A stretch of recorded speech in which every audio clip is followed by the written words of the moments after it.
Welcome back everyone, you're watching The Crime Whisper, where today we dive deep into the dark underworld of London crime stories, heists, and secrets buried in the city's shadows. The story begins in East London, 2012. The Olympic Games had just placed London under the world's spotlight. Billions of pounds had been poured into development.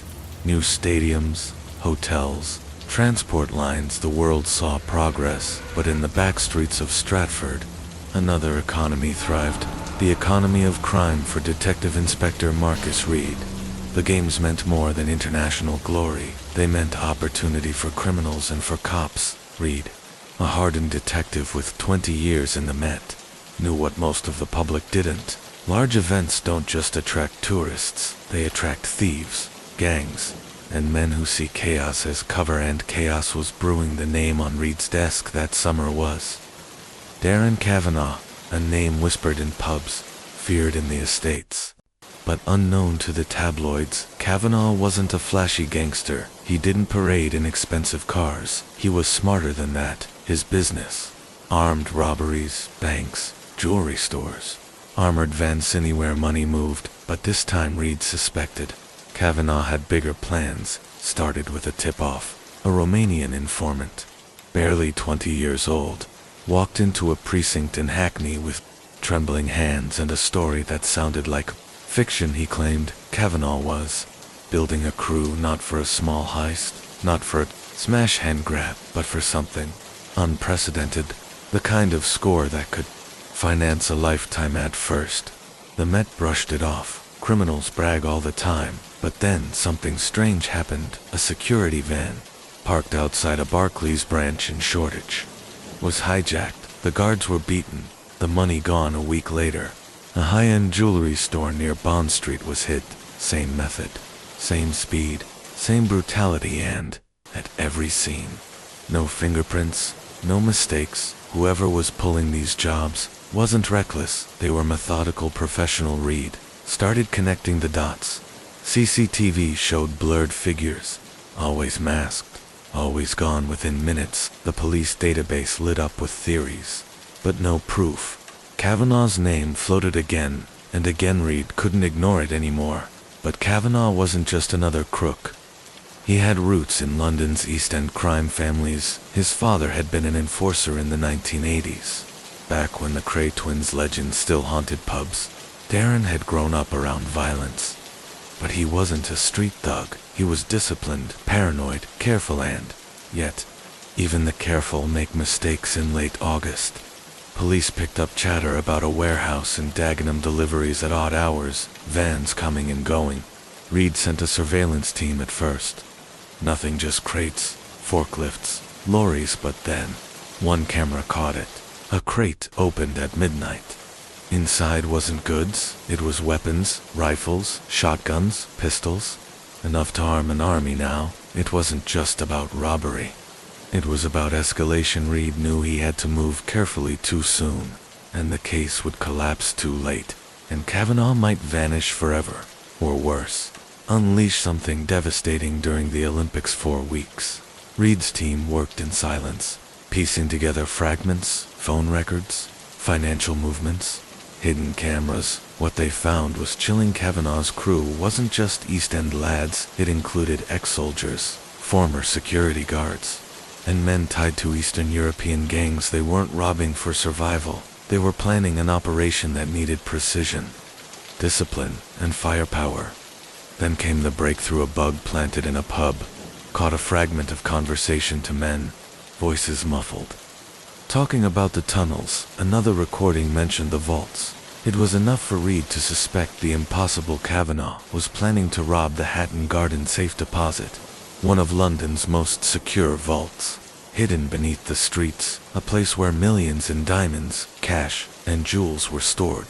True, it would be the heist of the century, and Reed had less than 3 months to stop it. Autumn 2012, the Olympics had ended, and the city was settling back into normal life. But Reed knew what the public didn't. Kavanagh and his crew hadn't gone quiet.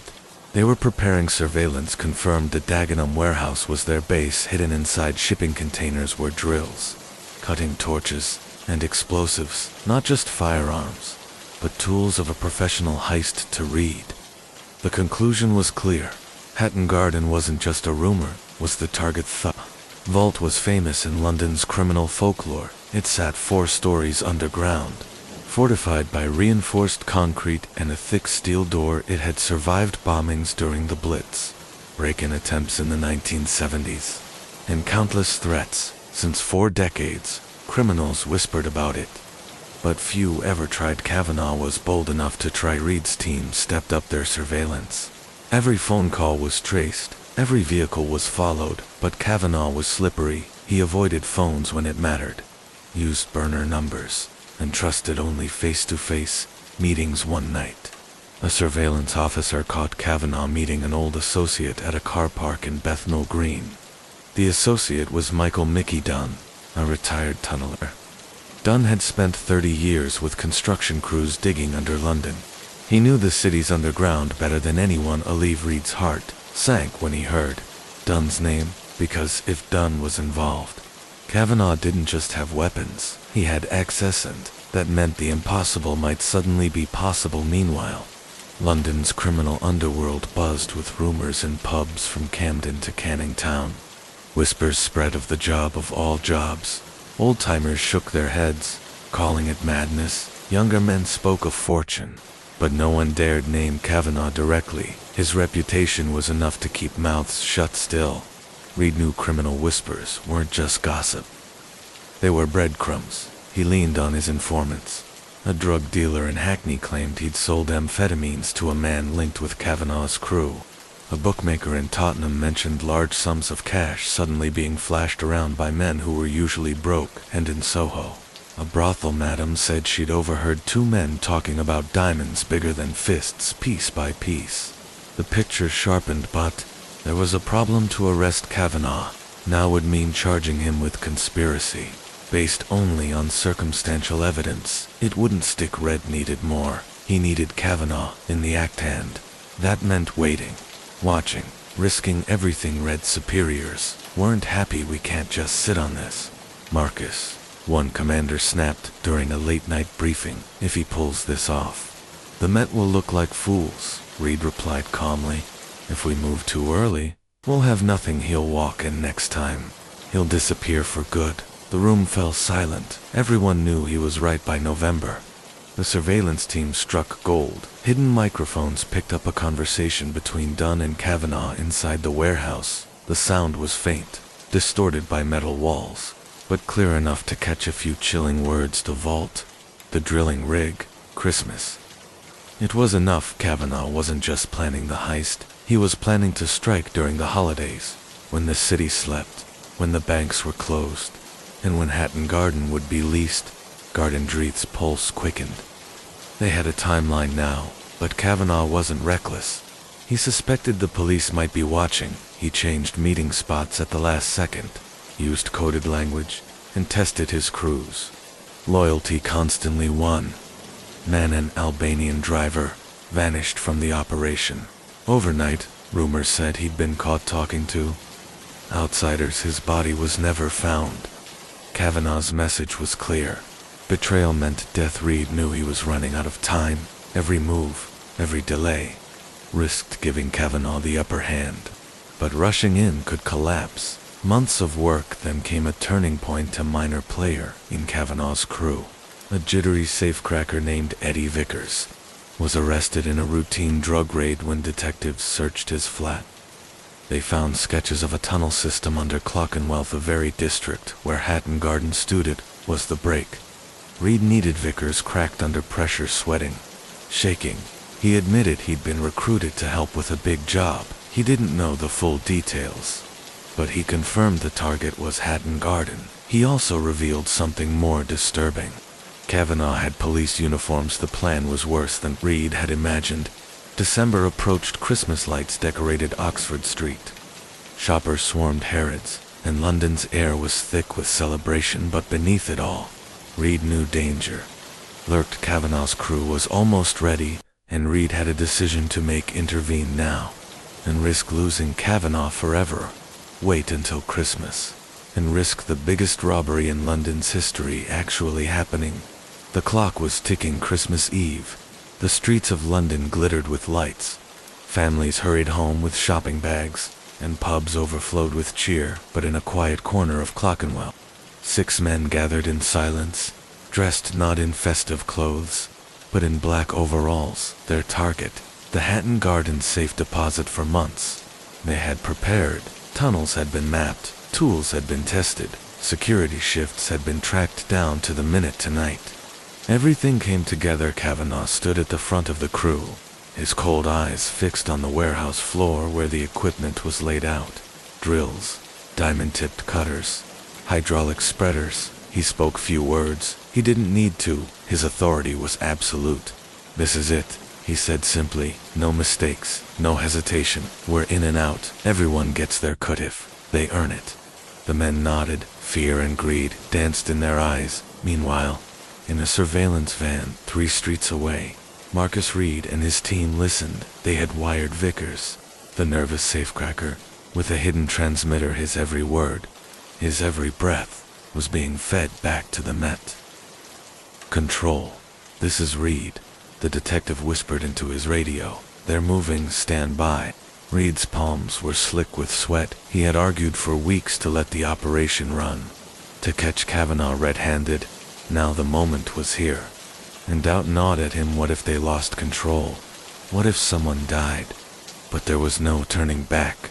Just after midnight, Kavanaugh's crew rolled into Clerkenwell in 2 white vans marked with fake utility logos. CCTV cameras were already disabled.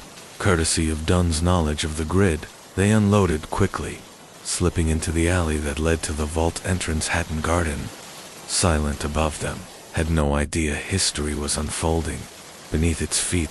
The plan was brutal in its simplicity. Dunn had identified a weak point in the building's old infrastructure, an aging service tunnel that ran dangerously close to the vault's concrete shell with industrial drills. They could break through from below, bypassing alarms and cameras, and they did. Sparks flew, concrete cracked, and after 3 hours of pounding, a ragged hole opened into the vault's basement. The crew crawled through, sweat dripping down their faces. Inside, they were met with the gleam of steel. The massive vault door, but Kavanaugh had no intention of touching it. He pointed to the wall. "Drill here." The men obeyed. It was loud, slow, and back-breaking. Work hours passed. Dust choked the air. The drill screamed, echoing like thunder underground. Finally, at dawn, the wall gave way. They were in hundreds of safety deposit boxes stretched before them, each one a mystery. Cash, diamonds, gold, priceless heirlooms. Kavanaugh smiled for the first time. "Empty them up in the van." Reed's team was wide-eyed. They heard the drills, they heard the crates being pried open, and they heard Vickers whisper, "We're inside." Reed's heart pounded. This was the proof he needed. The heist was happening. Kavanaugh was finished. But then, an order came through Reed's earpiece. It wasn't what he expected. "Stand down. We wait until they exit. We need the evidence in hand." Reed froze. Wait. They were letting the vault be looted. It went against every instinct he had, but orders were orders, so he waited inside the vault. Greed consumed the crew. They smashed open boxes, stuffed bags with jewels and cash, laughed like hyenas. But Kavanaugh didn't laugh. He moved calmly, carefully, filling his bag with only the finest stones. He knew the Met was watching for cash circulation. Diamonds. Those diamonds were silent currency. Then something unexpected happened. Vic, jittery and panicked, knocked over a box. Papers scattered among them, documents tied to offshore accounts and political figures. He froze, staring at names he recognized from newspapers. MPs, business tycoons, even a former minister. Kavanaugh snatched the papers. "Forget you saw that." His tone was ice, but Vickers couldn't forget. For the first time, he realized this wasn't just a robbery, it was leverage. Kavanaugh wasn't after wealth alone, he was after power. By 7 a.m., the crew was exhausted, but victorious. Bags, stuffed with millions, lay at their feet. Kavanaugh gave the order, "Pack up, time to go." That's when it all went wrong. As they hauled the loot back through the tunnel, a voice barked through the darkness, "Police." Armed response, drop your bags. Floodlights exploded in the tunnel. Officers in riot gear swarmed. Rifles raised. Panic erupted. One of the crew bolted, only to be slammed to the ground. Another drew a gun, but was instantly overpowered in the chaos. Vickers screamed, "It's over, Darren." But Kavanaugh didn't drop his bag. He stood frozen, his eyes calculating. The faintest smirk on his lips then, in one swift motion, he tossed a smoke canister at the floor. The tunnel filled with choking haze when it cleared. Kavanaugh was gone. The Met had 5 men in custody, bags of jewels as evidence, and headlines that would soon rock London, but their prize catch Darren Kavanaugh had slipped through their fingers for Reed. It was both triumph and failure. The heist had been stopped, but the mastermind was still out there, and, worse, the stolen documents had vanished with him. The robbery was only half the story. The real crime was still too. Come the morning after the raid, London's tabloids exploded with headlines: £50 million jewel heist foiled, Hatton Garden gang crushed and police sting mastermind at large. Pictures of the 5 captured men dominated the news. Their faces were plastered across every screen. Every paper the public celebrated the Met's success, but inside Scotland Yard, Detective Inspector Marcus Reed felt no victory, because Kavanaugh was still free and worse. The documents Vickers had stumbled upon, the offshore accounts, the names of politicians were gone. Reed suspected the truth. Kavanaugh hadn't risked everything just for jewels. The vault contained secrets powerful men wanted, buried by stealing them. Kavanaugh had bought protection in the weeks that followed. Reed chased every lead. Airports were locked down, ports monitored, informants squeezed, yet Kavanaugh stayed invisible. Some said he'd fled to Spain's Costa del Sol, hiding among British exiles. Others claimed he was in Eastern Europe, working with mafia families. One rumor even placed him in Dubai, laundering diamonds through luxury dealers, but none of it fit Reed's instincts. He knew Kavanaugh too well. The man was East End born and bred. He wouldn't run, not yet, and Reed was right. One cold January night, a message reached Reed through an old informant. Kavanaugh had been seen in Bethnal Green, slipping into a private club guarded by heavy-set men. It was a place known for illegal poker games and laundering cash. Reed didn't wait. He assembled a small team and stormed the club. Inside, cards and chips scattered, men shouted, glasses shattered, but once again, Kavanaugh slipped away, vanishing through a hidden exit before Reed could corner him. All they found was an empty whiskey glass and a cigarette burning in an ashtray. Kavanaugh was taunting him meanwhile. The fallout from the heist rattled London's elite. Whispers circulated in political corridors. MPs denied any connection to the vault's contents, but investigative journalists smelled blood. Articles surfaced about shady donations, mysterious shell companies, and secret offshore holdings. The robbery had cracked open more than steel. It had cracked open trust. Reed began to realize something darker. Perhaps Kavanaugh wasn't just protected by gangs. Perhaps he was shielded by men in suits. Men who couldn't afford the truth coming out by spring. The 5 arrested crew members were sentenced. Long prison terms awaited them, but in court, none spoke Kavanaugh's name. Fear sealed their lips. The press grew restless. How could the Met allow the mastermind to escape?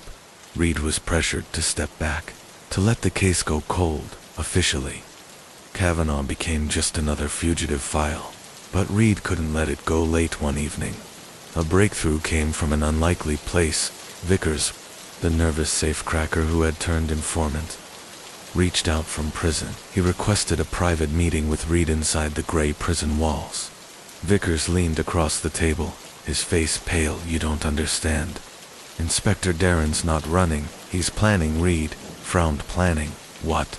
Vickers swallowed hard. The papers he took, they're worth more than jewels. They're leverage insurance. He's not just hiding, he's trading them with who? I don't know, but if you think he's finished, you're wrong. He's only getting started. The warning proved true over the next year. A series of mysterious accidents struck London. Figures tied to offshore scandals. A banker fell from his penthouse balcony. A property mogul was found drowned in the Thames. A politician abruptly resigned after leaked documents ruined him every time. Reed thought of Kavanaugh. The man had turned a robbery into a weapon finally. In 2014, Reed received a call from Spanish police. A British national matching Kavanaugh's description had been arrested in Marbella during a raid on a villa used for money laundering. Diamonds were found hidden in the walls. Reed flew out immediately. His heart pounded as he entered the interrogation room, but when the suspect looked up, Reed's chest sank. It wasn't Kavanaugh, just another ghost. Kavanaugh had slipped the noose again to this day. Darren Kavanaugh's name lingers in London's underworld. Some say he lives quietly in the countryside. His fortune hidden, others insist he died abroad, buried under a false name. Detective Inspector Marcus Reed retired in 2016. His career overshadowed by the one that got away in rare interviews. He speaks carefully, but his eyes betray frustration. The Hatton Garden job, he once said, wasn't about jewels, it was about power, and Darren Kavanaugh understood that better than anyone. And so the story ends not with a trial, not with justice, but with a question mark, because in London, some crimes are never solved, some criminals never caught, and some whispers never fade. London's skyline had changed again. New towers rose over the Thames. Foreign money flooded the city, and the East End, where Kavanaugh was born, gentrified into glass apartments and coffee shops. But beneath the polished surface, crime adapted. Drugs grew more lucrative. Cyber heists replaced smash and grabs. Younger gangs, ruthless and reckless, carried knives instead of drills. Yet still, whispers of Kavanaugh haunted the Alice. Detective Marcus Reed, retired but restless, found himself still drawn to the old case. He kept a private notebook filled with rumors. Every so often, a message arrived, anonymous, cryptic, but always signed with the same mark, a diamond drawn in ink. To Reed, it was as if Kavanaugh were speaking directly to him, mocking him from the shadows. One rumor stood out. In late 2018, a London art dealer reported a mysterious client who had offered him uncut diamonds for a painting worth millions. The dealer turned the offer down. Something about the man's cold stare unsettled him. The description fit Kavanaugh almost perfectly. Reed was no longer a cop. He couldn't chase suspects or order raids, but he could watch. He visited the gallery, studied the security footage, and froze when he saw the grainy figure. Tall, lean, wearing a cap pulled lit, wasn't proof, but to Reed, it was enough. Kavanaugh was alive, and he was back. Meanwhile, London's underworld shifted again. A brutal Albanian syndicate began controlling cocaine supply across the city. Their rise was bloody, swift, and efficient, but old-school gangsters whispered that they had a silent partner, someone funding their operations, someone with connections deeper than the police dared admit. That name, once again, was Darren Kavanaugh. Tried to warn his former colleagues. He's not gone, he told them. He's building something bigger. He's moving from robberies to empires. But the Met had new priorities: terrorism, cybercrime, knife violence. Kavanaugh was seen as yesterday's ghost. Only Reed believed he was tomorrow's threat. Then came 2020, during the chaos of the pandemic. London's streets emptied, but crime didn't stop. Adapted reports surfaced of PPE shipments hijacked, black market sales of masks and gloves worth millions in one intercepted shipment. Investigators found diamonds used as recognized the signature immediately.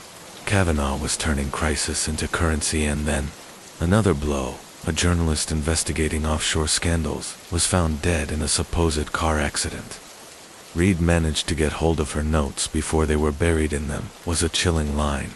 Source says Kavanaugh holds leverage on 3M, one city banker, and a police commissioner. The net wasn't just wide, it was untouchable. By 2022, Darren Kavanaugh had become a ghost story, told in two worlds, two criminals. He was the man who beat the police, who turned diamonds into power to detectives.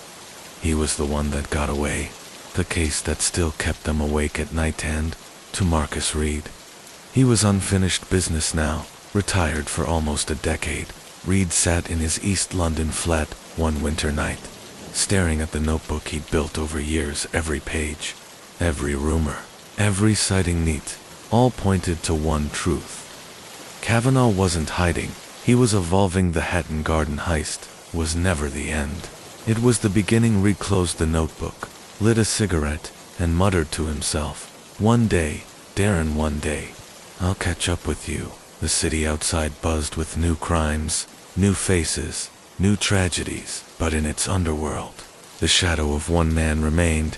As long as Darren Kavanaugh's name was whispered, London would never truly be free. 10 years after the Hatton Garden heist, London's underworld was changing again. Knife crime dominated headlines, cyber fraud drained millions from banks, and gang wars spilled into the streets. But beneath the noise, older criminals still spoke about the man in the shadows. Kavanaugh. Some claimed he'd gone respectable, laundering his wealth into construction projects and property across East London. Others swore he controlled half the cocaine supply into the city, a silent partner in the Albanian syndicate. A few even believed he had disappeared entirely, replaced by a younger figure using his name as cover. But Detective Marcus Reed, now retired nearly a decade, didn't believe in ghosts. He believed in patterns, and the pattern told him Kavanaugh was still alive, still pulling strings. Reed's obsession hadn't faded with retirement. He spent nights combing through financial records,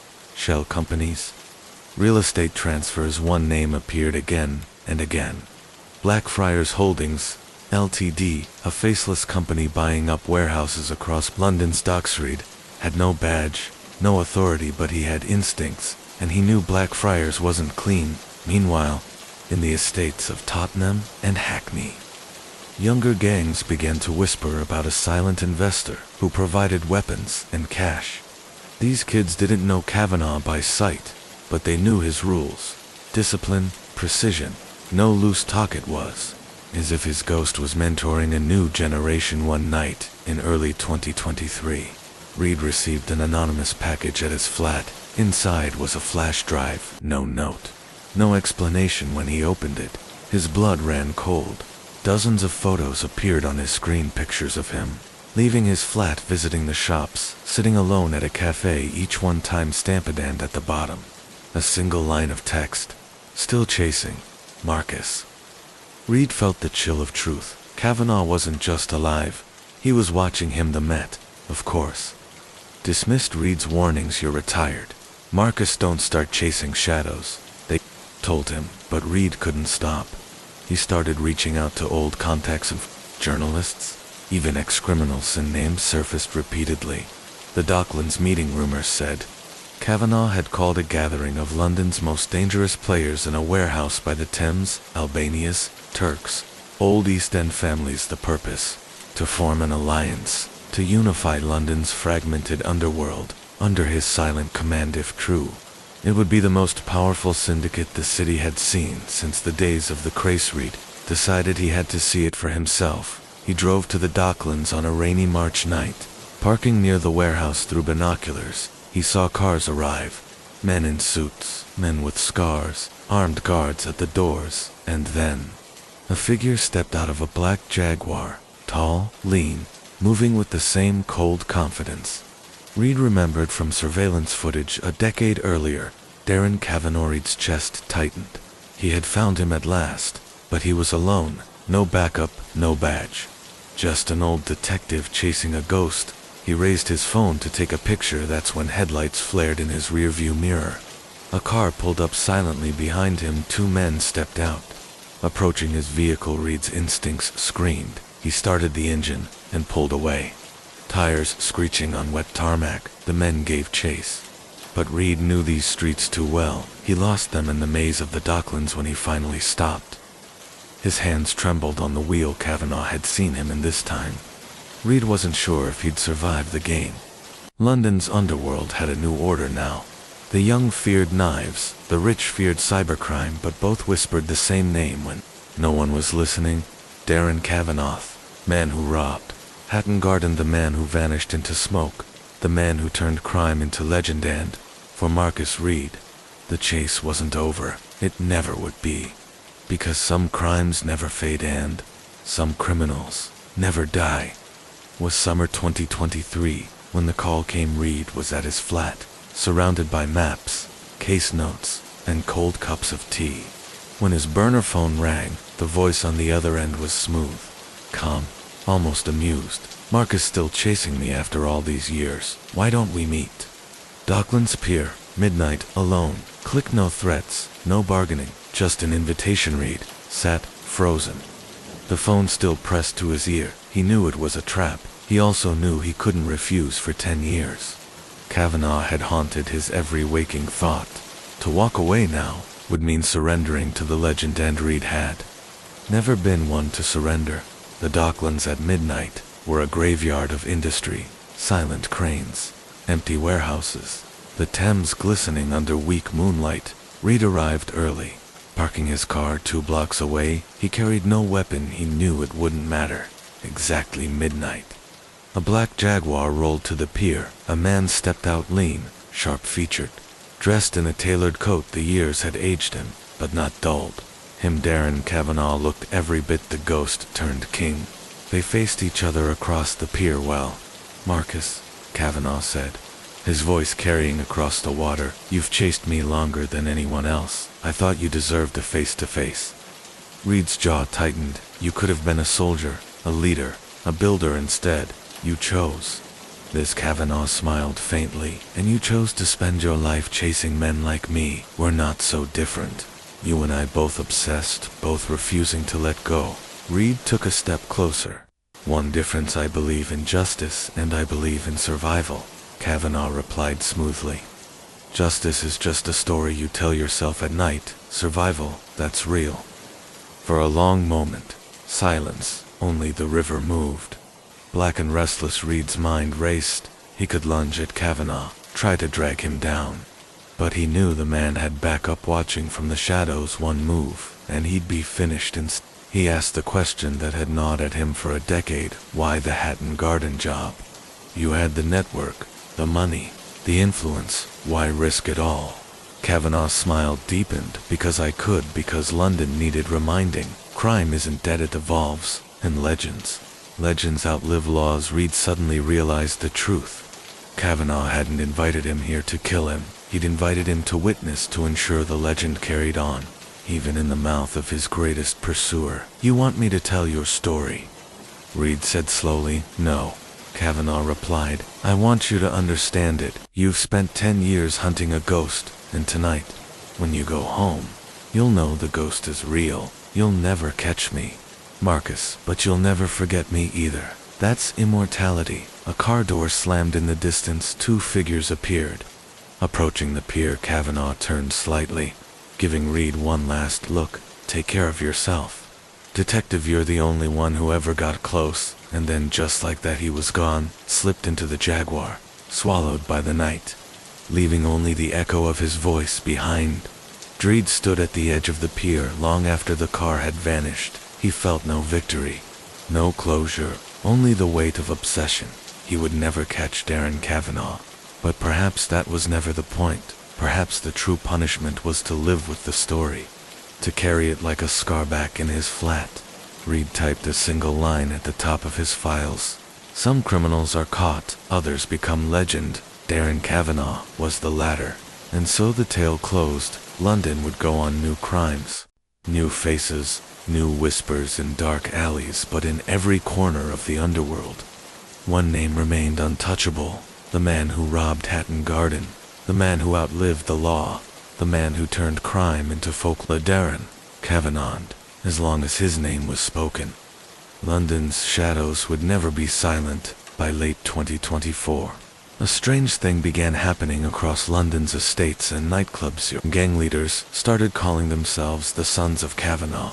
They tattooed his initials on their necks. They repeated stories of his discipline, his silence, his perfect escape. They used his name as currency, claiming they worked for him, that they carried his blessing, that the ghost of Hatton Garden still pulled their strings. Most of it was fantasy, but fantasy was enough to list. Found themselves chasing dozens of crews who moved with a new kind of ordinophones. No loose talk, no sloppy violence. It was as if Kavanaugh's code had been absorbed into the bloodstream of London's underworld, and Marcus Reed, watching from the sidelines, knew the truth. Darren Kavanagh had become more dangerous as a legend than he ever was as a man. Meanwhile, across the channel, in Spain's Costa del Sol, whispers grew louder. A mysterious British figure was said to be living in a guarded villa, rarely seen, but known by one name. The ghost of London. Interpol suspected Kavanagh, but every time they got close, the trail went cold. Paperwork vanished, witnesses recanted, money shifted through offshore accounts like Creed couldn't shake the feeling that Kavanagh was pulling the strings remotely, orchestrating a network that stretched from London to Madrid to Dubai.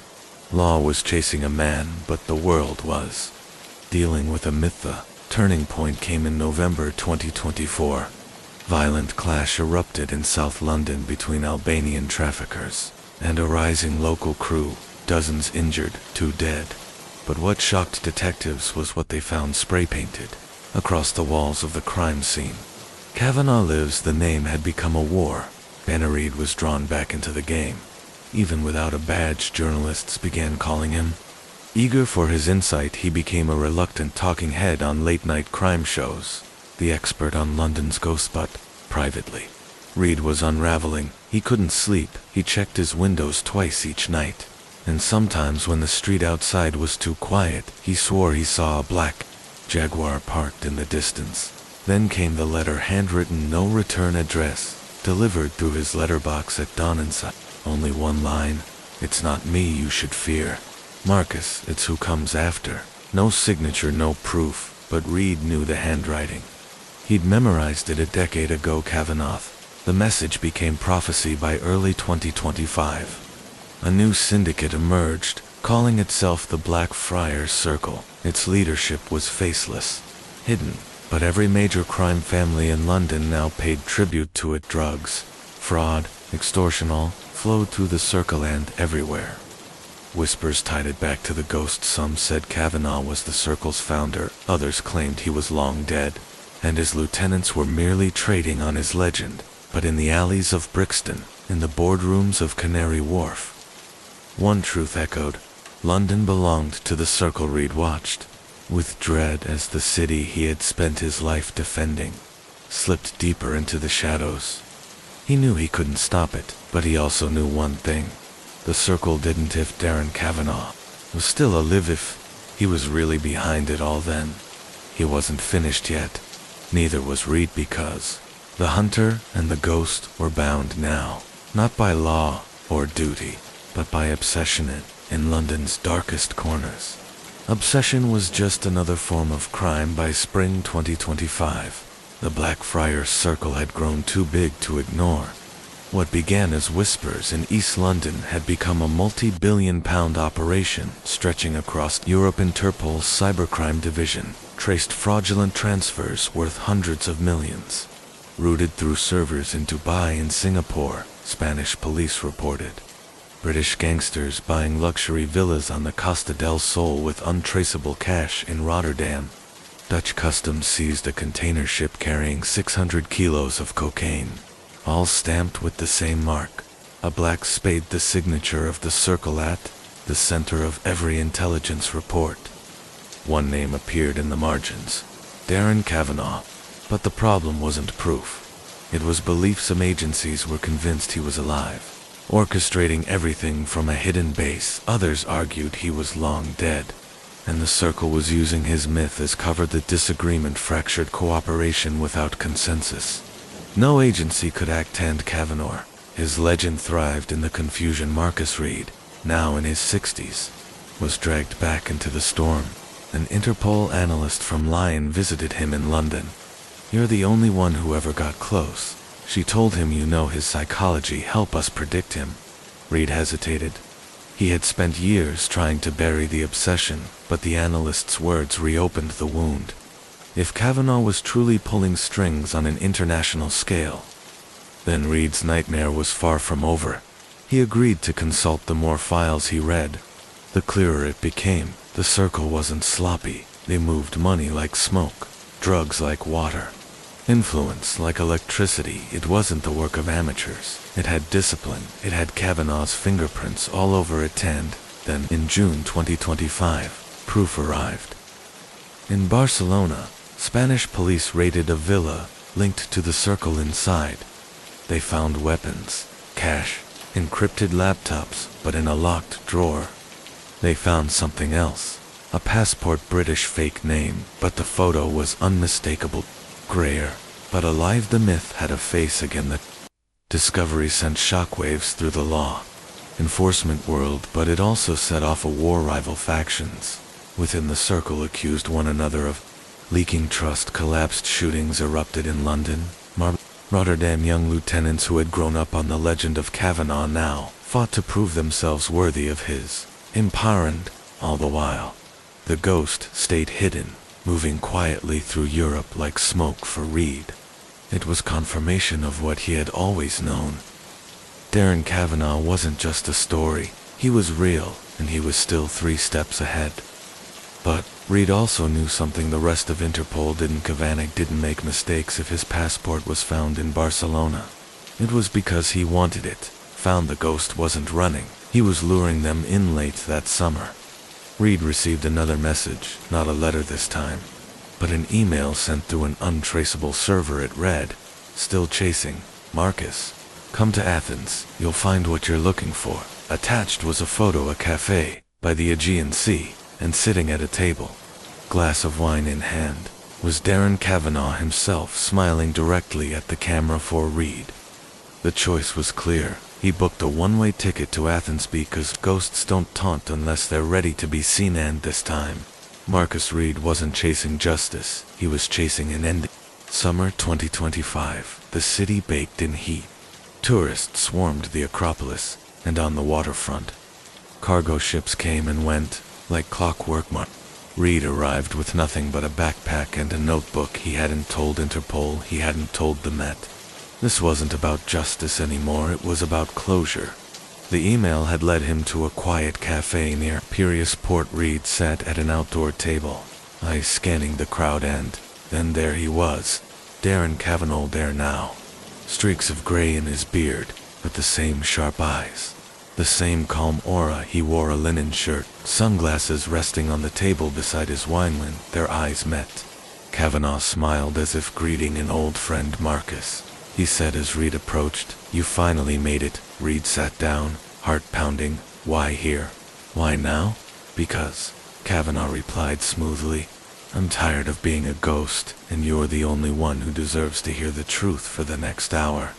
Over glasses of wine, Kavanaugh spoke. He admitted to founding the Blackfriars Circle. He explained how he'd used his legend to unite gangs across Europe, turning chaos into order. He spoke of money that flowed through banks, drugs that moved through ports, politicians bought and silenced, and yet there was no arrogance in his voice, only calm certainty. "You see, Marcus," he said, leaning in, "London was too small. The circle was never about crime, it was about control.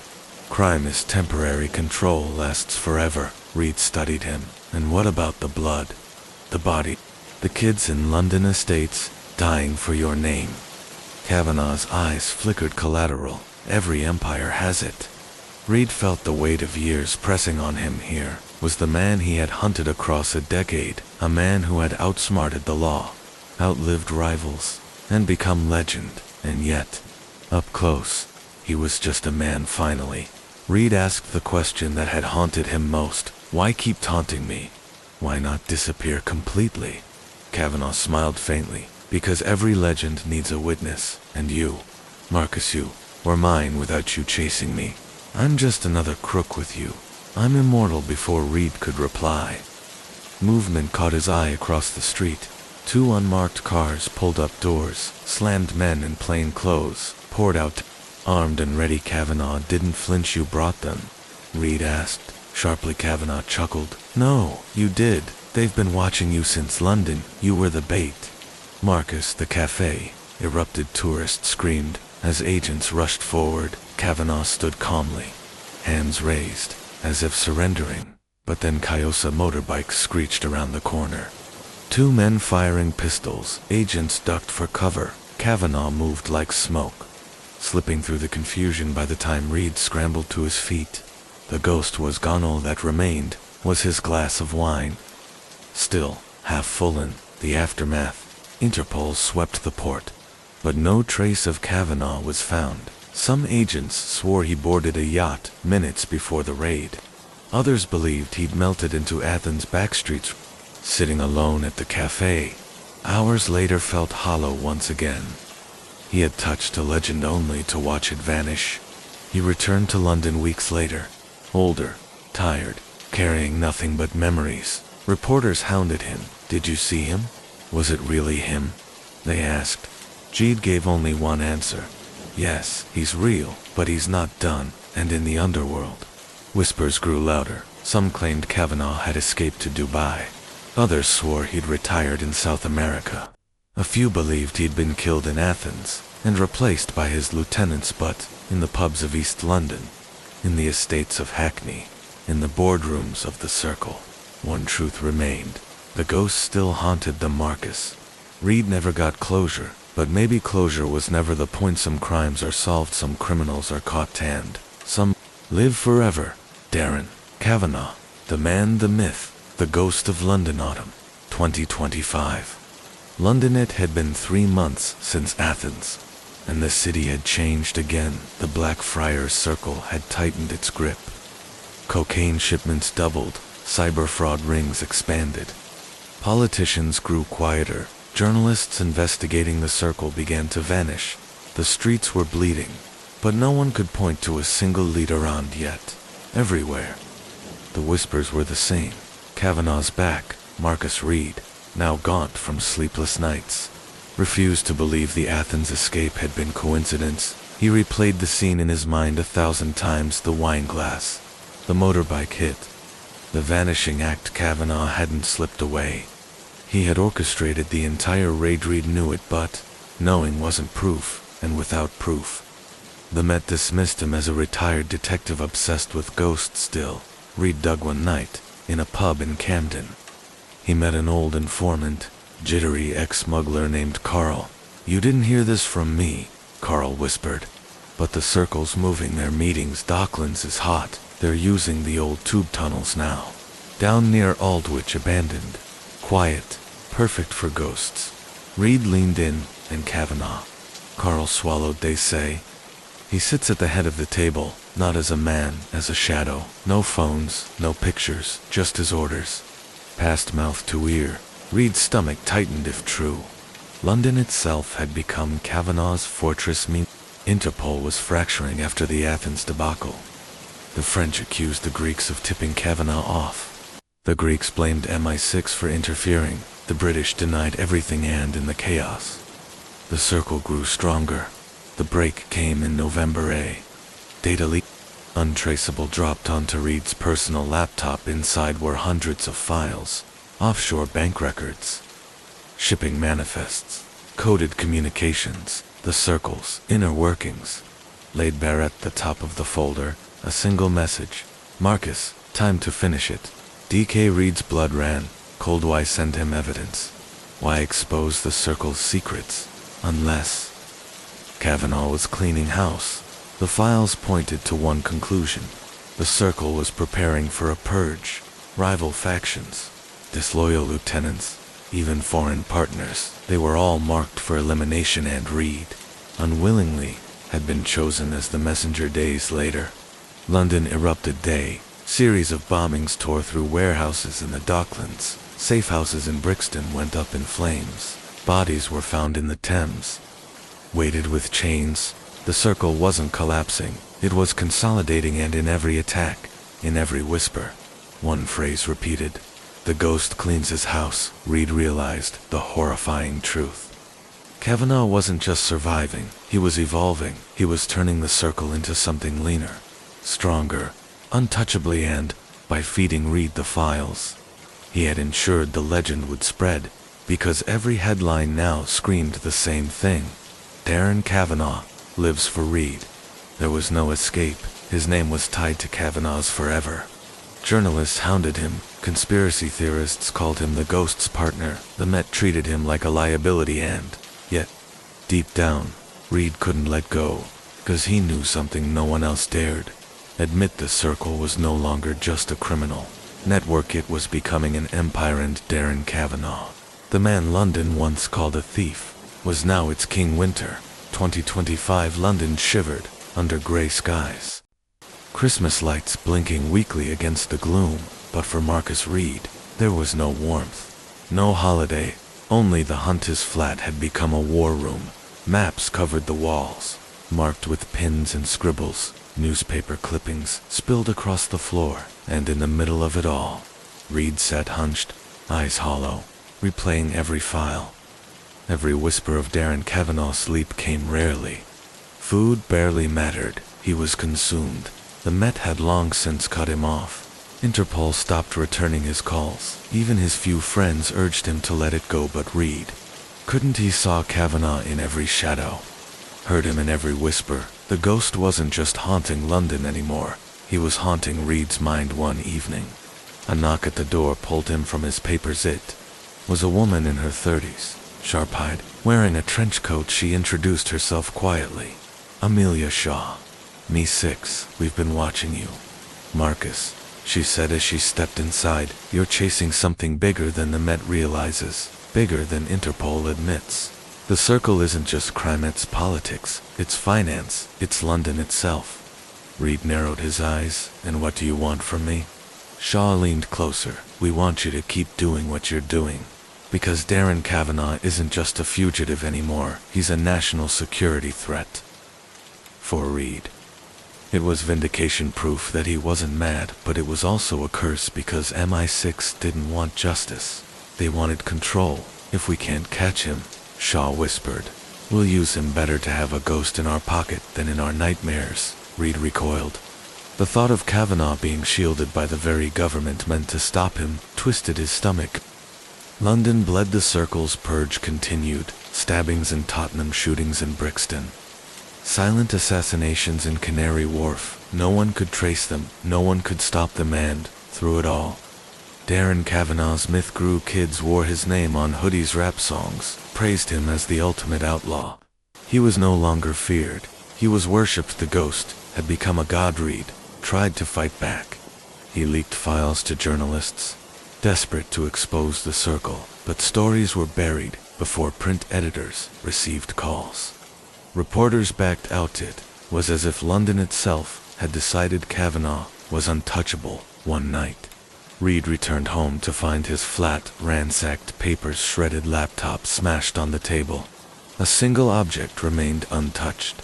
A wine glass half full. Reed froze. He knew what it meant. Kavanaugh had been there the next day. Another letter arrived, handwritten. "Elegant Marcus, you've done your part. You've kept my name alive. But you're tired now. Rest. The story doesn't need you anymore. No threats, no mockery, just dismissal." And for Reed, it cut deeper than any bullet, because for 10 years, the chase had given him purpose. Now, even the ghost was telling him to stop. He looked in the mirror that night and barely recognized the man staring back. Marcus Reed, once a detective, once respected, once whole, was now nothing but a shell, a prisoner of obsession. And, deep down, he wondered if that had been Kavanaugh's plan all along, not just to evade him, not just to outsmart him, but to break him. January 2026. Marcus Reed no longer kept track of days.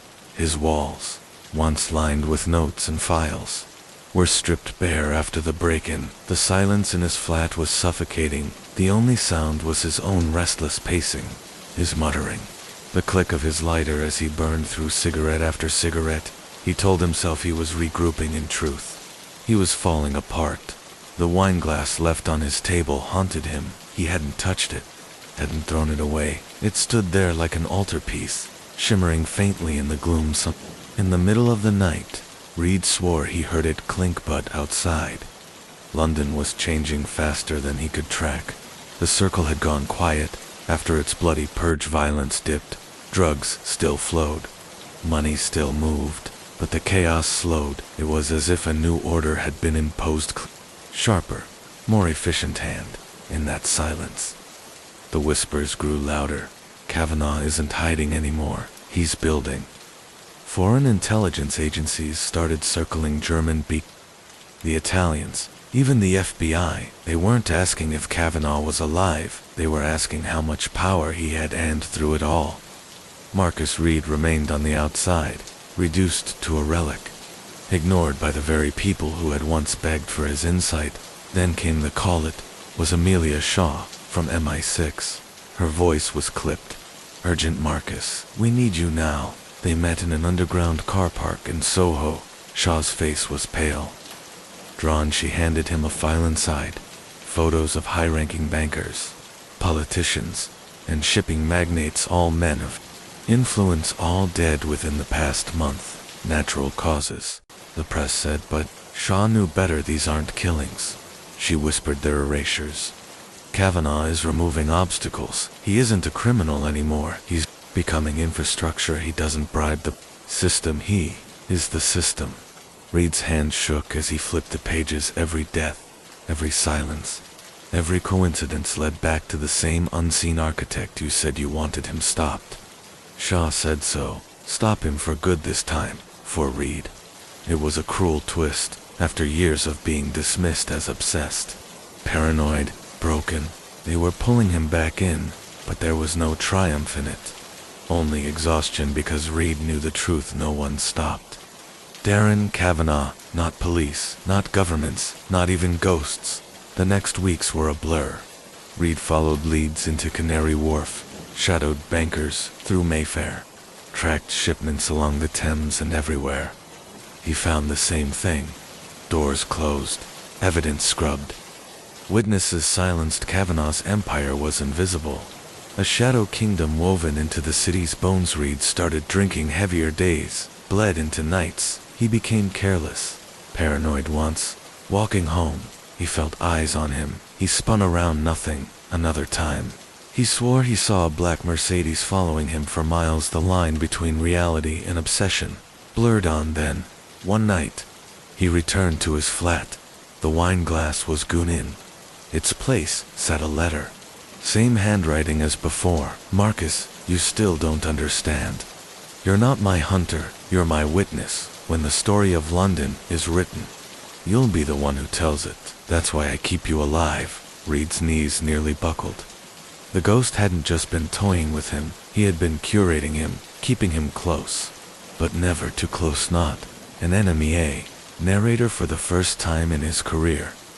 Marcus Reed felt something worse than fear. Irrelevance outside. London thrummed, as always. Cars honked, trains rumbled. The city breathed, but beneath the surface, in the boardrooms, the banks, the alleys, the tunnels, Darren Kavanaugh ruled, not with a crown, not with a throne, but with silence. Spring 2026, Marcus Reed looked like a man drowning. His hair grew wild, his clothes unwashed, his eyes bloodshot from nights without sleep. The once sharp detective now shuffled through the streets like another forgotten soul, and yet he kept moving, kept searching, kept scribbling notes no one would ever read, because somewhere in that fog of paranoia, Reed still clung to the belief that he could bring down Darren Kavanaugh. But Kavanaugh was no longer just a London story. Reports trickled in from across Europe. A banker in Zurich found dead in his hotel room. A shipping magnate in Rotterdam vanishing overnight. A cyber fraud syndicate in Moscow collapsing in silence. Different countries, different methods, but one signature behind it. All the ghost Reed pieced together the fragments. Kavanaugh wasn't merely tightening control in London, he was exporting his model purges. Silence, shadows, building something bigger than an empire, a network without borders, a kingdom without a name. And still, Reed was the only one who saw the full picture. The Met dismissed him, Interpol called him a liability. MI6 played their games, but fed him nothing useful. It was like screaming into a hurricane one night. Drunk and stumbling through Whitechapel, Reed collapsed onto a bench. A homeless man sitting nearby passed him a bottle. Reed took it without thinking. "You're chasing ghosts, mate," the man muttered. "But ghosts don't die, they just move house." Reed froze. The words cut too sharp to be coincidence. He turned. But the man was gone, slipped into the night like smoke. Had it been random?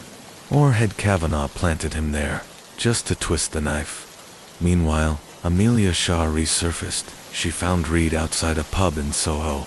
Half drunk, half broken. "Marcus," she said, "you're the only one he talks to, the only one he writes to that makes you valuable." Reed laughed bitterly. "Valuable? He's not talking to me, he's using me. I'm his bloody scribe." Shaw didn't deny it. "Maybe, but that's leverage. If we can track the messages, we can corner him." Reed shook his head. "You don't corner Darren Kavanaugh. You don't even see him still." Some part of him, desperate, exhausted, agreed to help together. They set a trap. They leaked false intel into Reed's channels, hoping Kavanaugh would bite a fake meeting, a staged shipment, cameras waiting in the shadows for a brief, trembling moment. Reed felt hope, but the night of the operation, all they found was fire. The safe house they had chosen went up in flames, an inferno swallowing their surveillance equipment, their files, everything. And on the scorched wall, spray painted in black, 4 words: "Marcus tells my story." Reed broke, then truly broke. He fell to his knees, coughing in the smoke, tears cutting through the grime on his face. He realized the truth. The chase wasn't about justice, it wasn't about luck, it was about performance. And Darren Kavanaugh was the director. Reed wasn't hunting him. He was keeping the legend alive. Days later, another letter arrived. "You still don't see. Marcus, I don't fear you, I don't fight you, I need you without you. I'm a rumor with you.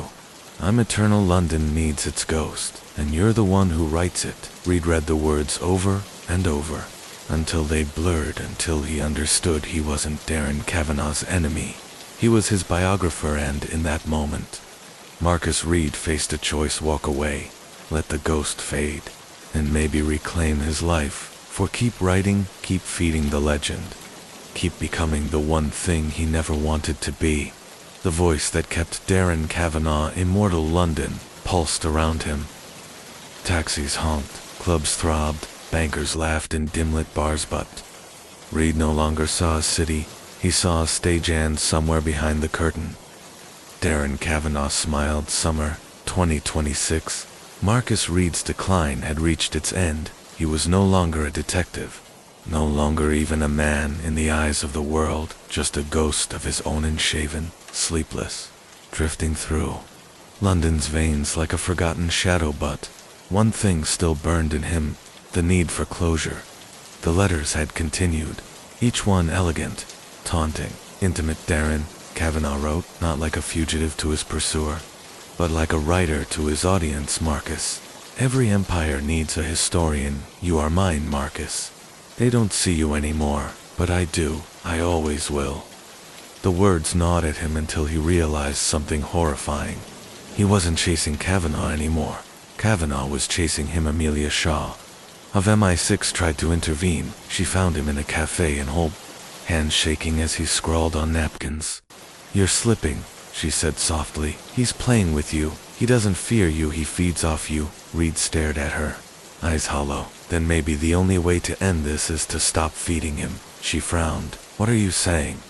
Reed's voice was flat. "I'm saying I'm done being his writer. If I can't erase him from London, I'll erase myself from his story." But deep down, Reed knew he couldn't walk away. Not anymore. Not after years of blood and ruin. There was only one path left: confrontation.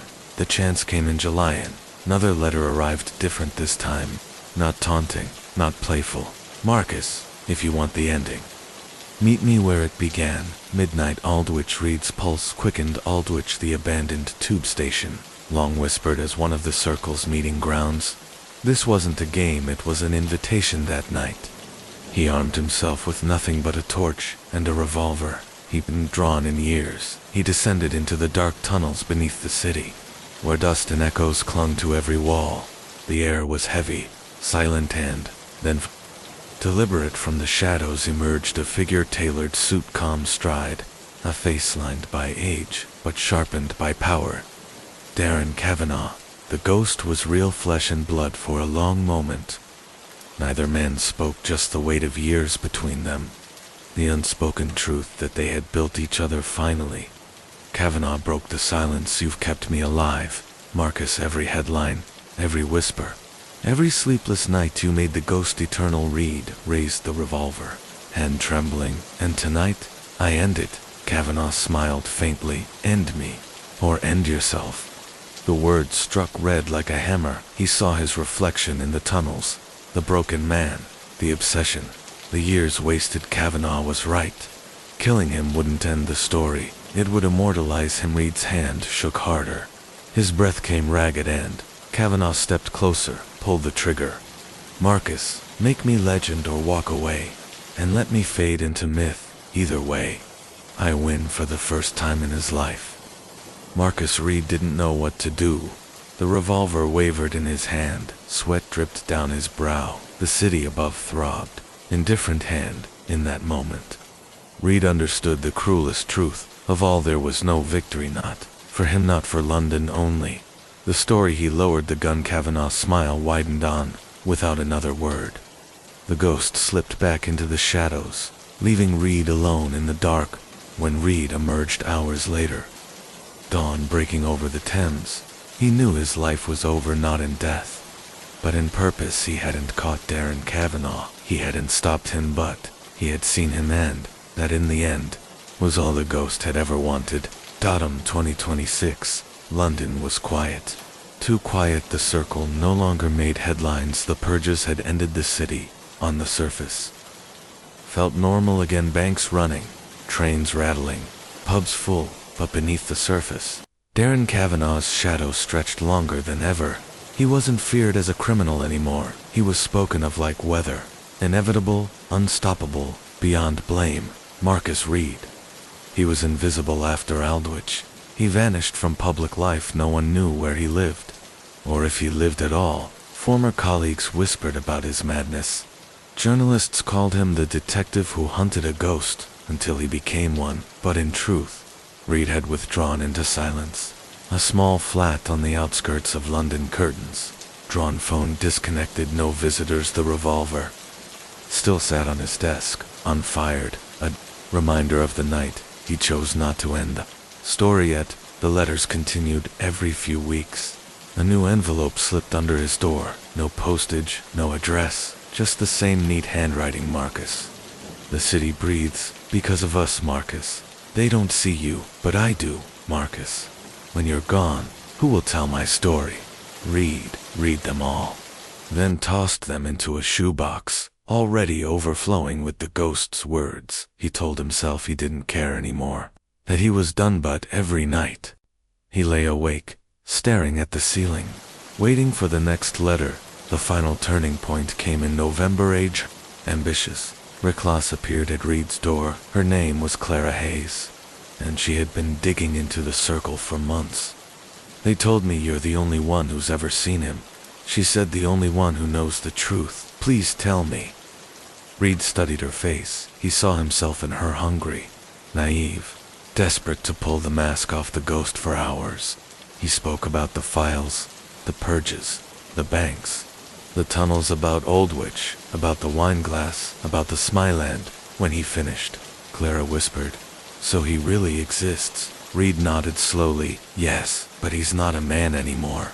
He's a story, and stories don't die." Weeks later, Clara's article hit the press, a sprawling expose tying Darren Kavanaugh to corruption, murder, finance, politics. But within hours, it was pulled offline. Editors silenced websites, crashed, and Clara Hayes, she disappeared. No body, no note, just gone. Reed knew then the ghost wasn't just untouchable, he was eternal. On his final night, Marcus Reed sat at his desk, staring at the revolver, the shoebox of letters beside him. He wrote one last entry in his notebook. "I was never the hunter, I was the witness, the scribe, and when I'm gone, someone else will take my place, because Darren Kavanaugh doesn't need soldiers. He needs storytellers, and London will always give him one." Then he closed the book. He didn't fire the gun, he didn't leave a note, he simply vanished, slipping into the silence he had chased for so many years. And in the years that followed, Darren Kavanaugh's legend only grew. Ghost who ruled London from the shadows, a man no one could catch.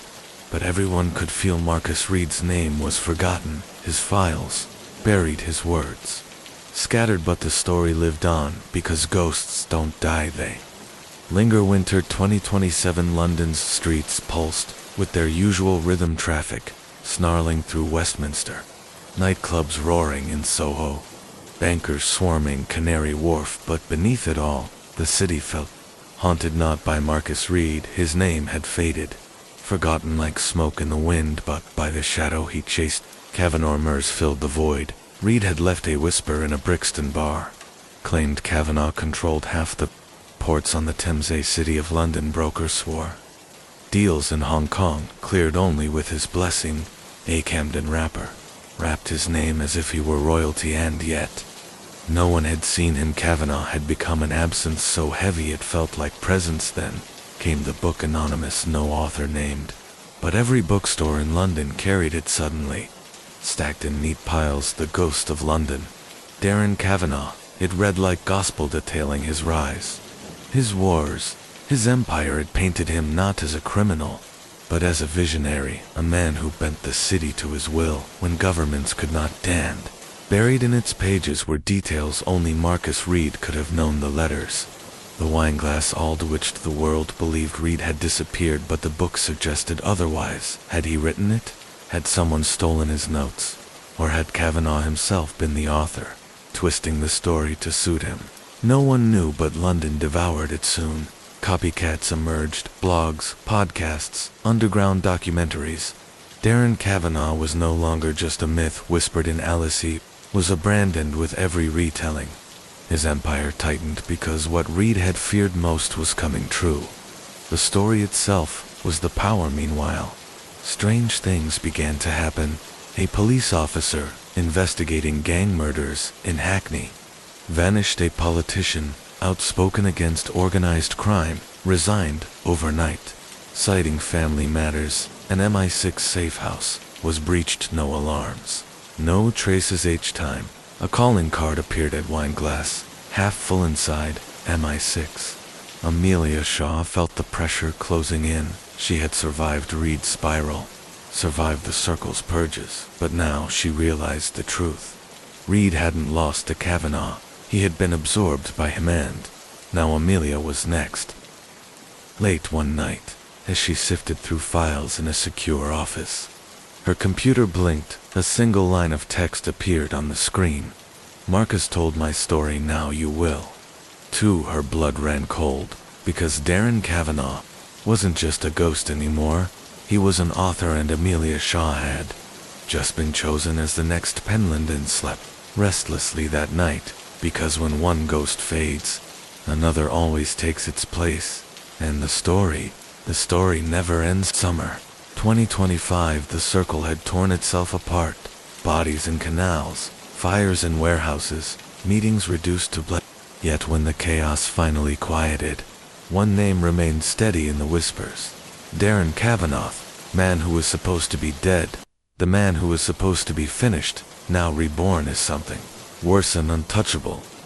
Reed walked those streets like a shadow himself, cataloging every whisper, chasing every lead he found. Burned out safe houses in Deptford, gutted flats in Camden, silenced accountants in Canary Wharf, each scene different, each message the same. The circle wasn't dying, it was evolving, and Kavanaugh was the architect. Meanwhile, London was drowning in silence. Reporters stopped asking questions. Politicians refused to speak on crime. Even police chiefs dodged cameras. It wasn't fear of bullets, it was fear of invisibility. Because once you crossed the ghost, you didn't just die, you vanished. Reed knew he was next. One night in Brixton, after chasing a lead, he felt it, that prickle on the back of his neck, the silent footsteps. The car idling too long. He ducked through alleyways, slipped into pubs, changed trains twice.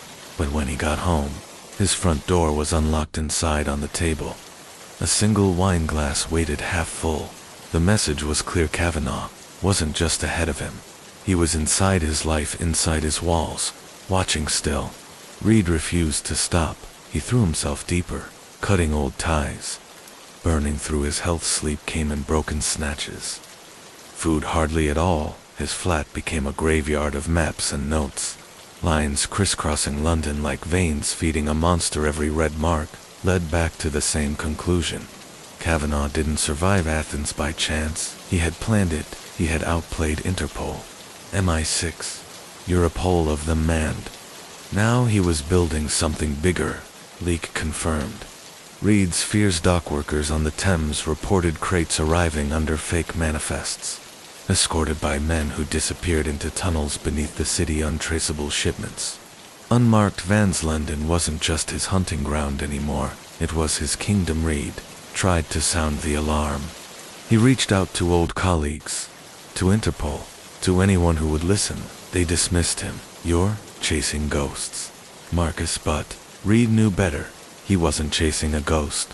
The ghost was chasing him, and so London waited, unknowingly trapped in a story being written by a man no one could see.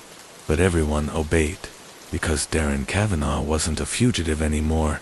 He was the author of the city, and Marcus Reed. He was just the reluctant narrator. London felt calm to calm. Crime statistics had fallen. Knife assaults in Hackney dropped. Gang shootings in Peckham slowed. Even white-collar fraud cases in Canary Wharf thinned. Government praised itself. Newspapers printed headlines about London's great recovery.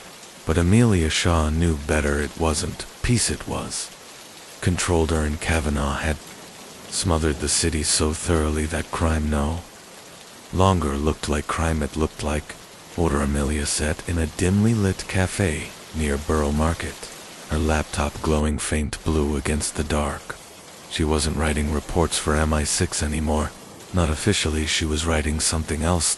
Story, or rather Kavanaugh's story, because ever since her system had been hacked, ever since the line "Marcus told my story, now you will too" appeared, she had been feeding the ghosts narratives, sometimes directly drafting speeches for politicians who owed debts to invisible hands, sometimes subtly publishing anonymous op-eds praising London's newfound order, but always bending truth to the myth. At 8, at Hersey remembered Marcus Reed, his haunted eyes, his obsession, his warnings. She remembered how he had vanished into the silence, and now she was becoming him, piece by piece.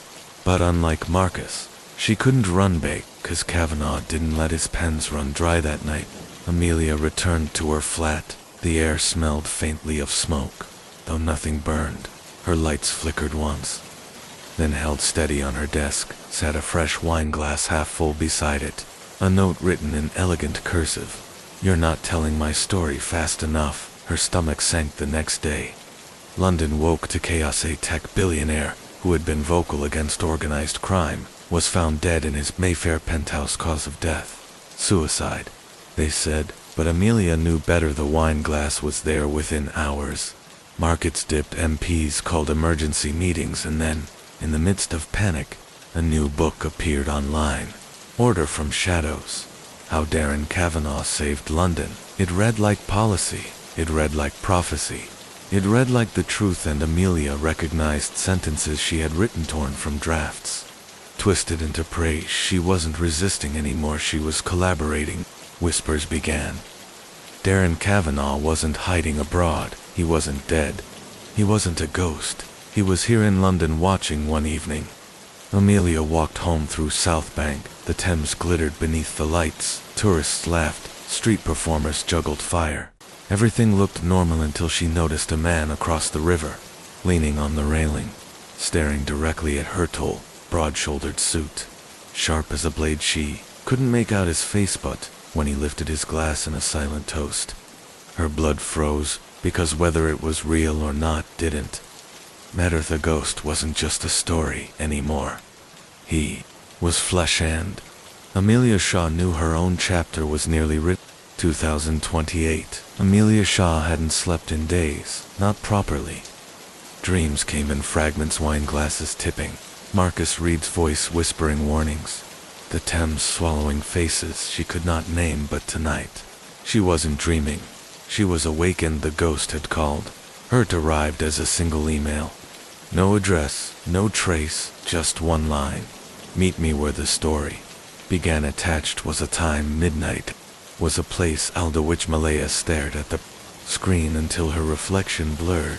She knew what it meant. She knew the risk, but something deeper inside hers, something Marcus had planted, refused to walk away, because if she didn't face Darren Kavanaugh now, she never would. London at midnight was a different city. Aldwych lay quiet, its grand stone facades looming like forgotten guardians.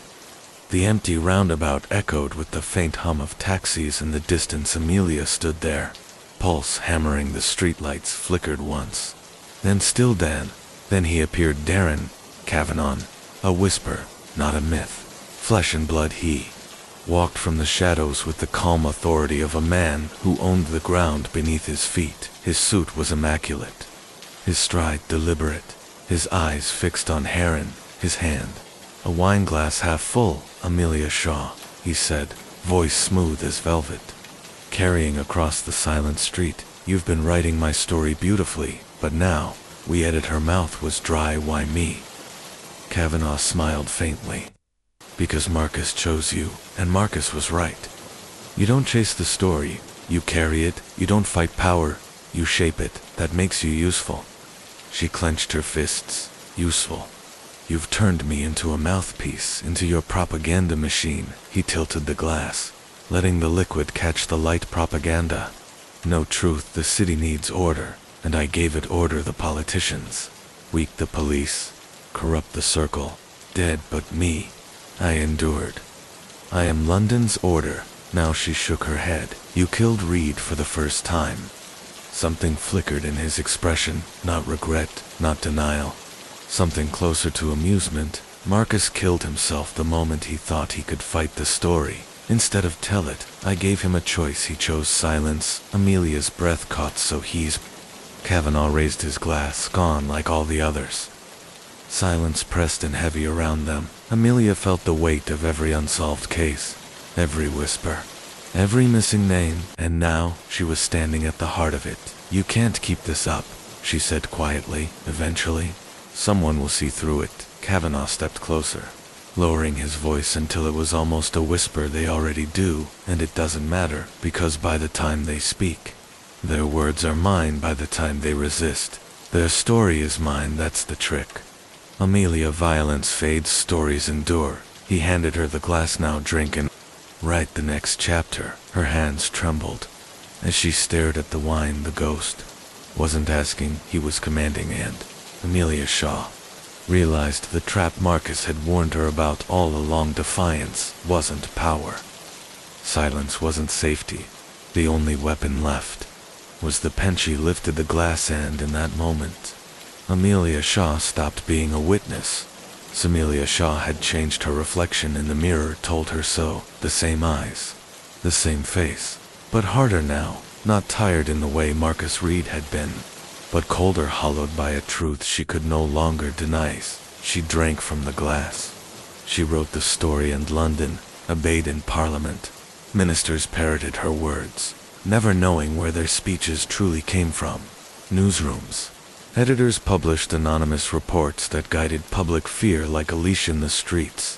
Gangs who once fought over crumbs now moved in unison. Kavanaugh's order replacing chaos to the outside world. Amelia was just another bureaucrat, an analyst shuffled through quiet offices, but in reality, she was the ghost's pen. Every sentence she typed drew the city deeper into his shadow, but doubt gnawed at her lit at night. She reread Marcus Reed's old notes, the ones she had stolen from archives before they were burned. Pages stained with desperation, arrows pointing nowhere, names of men already dead he had been unraveling. Everyone said so, and yet in the margins, she found something, a pattern. One night, she followed Etit, led her out of central London, down into the old docklands, where warehouses loomed like tombstones against the Thames. There, hidden among the decay, she found an abandoned flat, walls lined with paper, the floor littered with half-burned maps, Marcus Reed's handwriting everywhere, and a single phrase scrawled across the wall in jagged black ink: "The ghost is flesh, the story is the trap." Her pulse thundered, because if Marcus had written this after his supposed disappearance, then Kavanaugh had lied, or it hadn't been absorbed. He hadn't been erased. He was alive and he was still fighting, but before Amelia could process it, a sound echoed in the flat footsteps, slow, deliberate. She froze from the shadows. A figure stepped forward, tall, ragged eyes, sunken but burning with a wild, unbroken fire. Amelia, he rasped it. Was Marcus Reed? She staggered back. You're supposed to be dead. His cracked lips curled into something like a smile. So's Kavanaugh. In that moment, Amelia realized the story wasn't just hers to tell. Anymore it was theirs, and Darren Kavanaugh's greatest trick was about to be challenged by the one man he couldn't erase. The abandoned flat smelled of damp paper and smoke. Amelia's breath shivered in her chest as Marcus Reed stood before her, thinner than memory, but a little alive. Every instinct told her to doubt it. Kavanaugh had shown her a world where truth was rewritten, where corpses vanished into whispers, and yet here he was flesh bone, eyes that burned with the same relentless fire she remembered. Tell me, Amelia whispered. How? Marcus sat on the floor, back against the wall, as though he had been waiting years for this moment. His hands trembled, but his voice carried steady. Aldwich the glass. You remember what he said, that I had a choice? Amelia nodded. Slowly Marcus's gaze darkened. He didn't kill me. He offered me silence, disappear, and the story survives. Resist, and I vanish, completely burned out of London's memory. I saw what he'd done to others. Judges, officers, even circle bosses. No one remembers them now. No graves. No mentions, just absence. So you chose silence. His jaw tightened. I chose survival. Not to live for myself, but to keep watching, to keep recording. If I became a ghost, maybe I could learn how the real one breathes. Amelia's stomach twisted. All this time, you let me think you were dead. Marcus met her eyes. Would you have believed otherwise? Kavanaugh needed you to think I was gone. He needed you pliable. He needed you to write for him. Her fists clenched, and I did. I told his story. Marcus leaned forward, intensity sharp in his stare. Then you understand. He doesn't kill people. He kills truth. He makes the lie so strong, so elegant, that even the survivors carry it for him. That's why I stayed silent, to learn the shape of his lie. He gestured to the wall's maps, dates, fragments of testimony, all stitched into a jagged web. This is what I've found. He's not just running London. He's building something larger. Ports, networks, influence stretching past borders, and every move, every shift, it's already written before it happens. Amelia's voice was a whisper. Written by who? Marcus's answer came like a blade by him. Darren Kavanaugh isn't just a criminal, Amelia. He's the author. He scripts the story, and we're all characters, following the lines. The words hit harder than any gunshot, because she knew they were true. She had lived them. Amelia pressed her palms against her eyes, trying to breathe. So what now? You've been hiding for years. Marcus, if you had a way to stop him, you'd have done it already. Marcus's silence stretched. Heavy. Then, he said, I didn't have you before. Her head snapped up. You've been inside his machine. You've written his truth. That makes you dangerous. Amelia, you know the rhythm of his lies. Together we can break the story. A storm rumbled faintly over London, as if the city itself was listening. Amelia stared at him, torn between fury and relief, dread and hope. If Marcus Reed was truly alive, then maybe, just maybe, the ghost could bleed. But in the pit of her stomach, one truth echoed louder than the rest. If Kavanaugh discovered Marcus had survived, the story would turn against them both, and this time, there would be no silence. The warehouse flat was silent except for the faint drip of water from a cracked pipe. Papers, maps, and burnt files littered the floor like the debris of a forgotten war. Amelia sat cross-legged amid the chaos, eyes scanning Marcus Reed's scrawled notes. Her voice was sharp. You've been hiding here, collecting scraps, but Kavanaugh controls the airwaves, the ministers, the headlines. How do you fight that? Marcus knelt opposite her, thinner than she remembered, but burning with focus. He jabbed a finger at the wall, where arrows connected dates, initials, and cargo manifests. You fight the author by stealing his pen. He rewrites London through fear and myth, but if we break the myth, if we show his hand, he becomes just another man. Amelia scoffed. And how do you show his hand? He's erased half the people who even said his name. Marcus's gaze hardened. That's where you come in. They worked through the night. Marcus spread maps of the docks, pointing to warehouses with shipments unregistered on customs logs. These crates aren't drugs or guns, they're stories, paper, media equipment, data servers. He's not smuggling contraband, he's smuggling narratives. Every blog that praises him, every politician who suddenly speaks his language. These crates are the source. Amelia leaned closer, realization dawning. He's not just laundering money, he's laundering truth. Marcus nodded grimly. Exactly, and if we hijack even one of those shipments, we don't just wound his empire, we expose it. But Amelia shook her head. You don't get it. He'll be expecting resistance. He'll spin it before it even happens. If we grab a crate, he'll say it was staged. If we show proof, he'll rewrite it. Marcus smirked faintly. That's why we don't just expose him. We use his own words, his speeches, his ghostwriters, his fake op-eds. We turn his story inside out until London sees the trick. Amelia exhaled slowly. A counter-narrative. Not just a counter. Marcus said the truth. His story is order, ours is fracture. If we fracture the myth, he loses control for the first time. Amelia felt something dangerous spark inside her. Not fear, not despair, hope.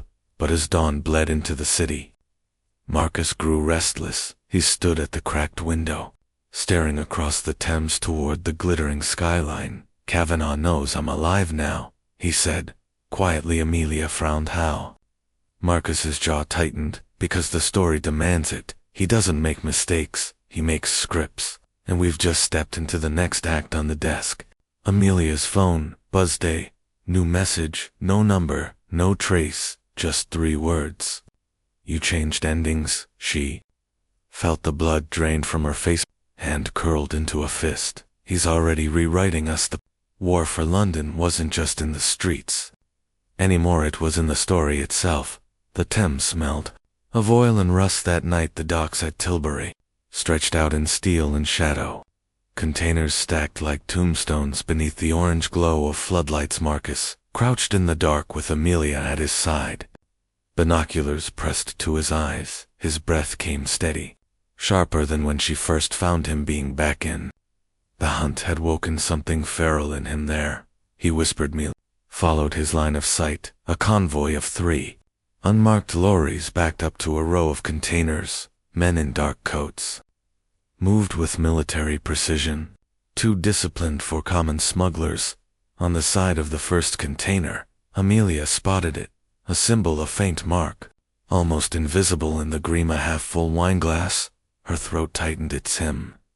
Marcus's jaw clenched always as they moved low through the shadows, slipping between steel crates, the roar of the river masking their footsteps. Amelia's heart hammered in her chest, every sense tuned to the danger. Marcus kept whispering fragments of his plan. We don't need all of it. 1 crate is enough. Get it out. Get it shown proof he's not a myth, he's a man moving shipments, buying silence. But Amelia wasn't so sure. She remembered Kavanaugh's words. By the time you resist, your story is mine. What if this was bait? They reached the target container just as the lorries revved to life. Marcus slipped a crowbar from his pack, wedged it into the seal, and with a grunt, forced it open. The doors groaned inside. Wasn't drugs, not weapon. Stacks of servers, hard drives, bundled documents. Amelia stepped closer, shining a small torch. The crates were labeled with names of newspapers, media companies, even government agencies, each file stamped with identical insignia. The half-full glass. She whispered. He's cataloging the city. Marcus's face tightened. No, he's scripting it before they could pull anything free. A shout split the air. Floodlights snapped on, blinding them. Figures swarmed from the shadows, armed, disciplined, moving like soldiers. The trap had been waiting. Marcus yanked Amelia behind the container as bullets sparked against steel. The sound of gunfire tore across the docks, echoing off the Thames. He fired back with a pistol pulled from his coat. eyes blazing with something Amelia hadn't seen in him before: defiance. This is what he wanted. Amelia shouted over the gunfire. Marcus's jaw locked. Then we don't play it his way. He shoved a hard drive into her hands. Cold and heavy. Run. Get this out. What about you? He fired again, emptying the clip toward the advancing shadows. I'll write my chapter. You write yours. Amelia hesitated, fear clawing her ribs, but the weight of the drive told her the truth. This wasn't just evidence, this was a blade. A cut against the ghost's skin. She ran through crates, through darkness, through gunfire. Her breath tore in her throat as shouts followed her. But somehow she slipped into the maze of the docks behind her. Marcus's silhouette flickered in the floodlights, standing alone against the tides. Later, Amelia collapsed in a safe house, trembling, the hard drive clutched in her hands. On its label was a single word, handwritten. Her blood ran cold, because she knew what it meant. This wasn't just evidence of Kavanaugh's empire, it was the draft of the story he hadn't told yet.